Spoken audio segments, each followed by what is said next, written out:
മലയാളികൾക്ക് പ്രിയങ്കരിയായ യുവനടിയാണ് മമിത ബൈജു. സൂപ്പർ ശരണി എന്ന ചിത്രത്തിലൂടെ ജനശ്രദ്ധ നേടിയ മമിത പ്രേമലുവിലൂടെ സെൻസേഷൻ നായിക എന്ന പേര് സ്വന്തമാക്കി. അവിടെ നിന്നും തമിഴ് സിനിമകളിലേക്ക് ഗംഭീര അരങ്ങേറ്റം തന്നെ കുറിച്ചു. മാത്രമല്ല ഇപ്പോൾ ധനുഷിന്റെ നായികയായി മമിത എത്തുന്ന കര എന്ന ചിത്രം റിലീസിനൊരുങ്ങുകയാണ്. മമിതയെ മുമ്പൊരിക്കലും കാണാത്ത വേഷത്തിലാണ് കരയിലെത്തുന്നത്. ഗ്രാമീണ പശ്ചാത്തലത്തിൽ ഒരു സിനിമാ കഥാപാത്രത്തെയാണ് നടി അവതരിപ്പിക്കുന്നത്. എന്നാൽ മലയാളിയായ മമിത ഒരു തമിഴ് പെൺകുട്ടിയെ തിരഞ്ഞെടുക്കുന്നതിൽ പലർക്കും അതൃപ്തി പ്രകടിപ്പിച്ചിരുന്നു.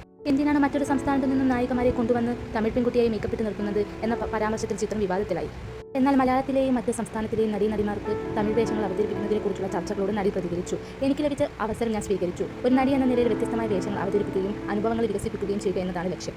അതിനാൽ അത്തരമൊരു അവസരം വരുമ്പോൾ ഞാൻ അത് ചെയ്യാൻ ശ്രമിക്കുന്നു. സിനിമയിലെ ഒരു വേഷം ആര് അവതരിപ്പിക്കണമെന്ന് തീരുമാനിക്കുന്നത് പൂർണ്ണമായും സിനിമയുടെ നിർമ്മാതാക്കളാണ്.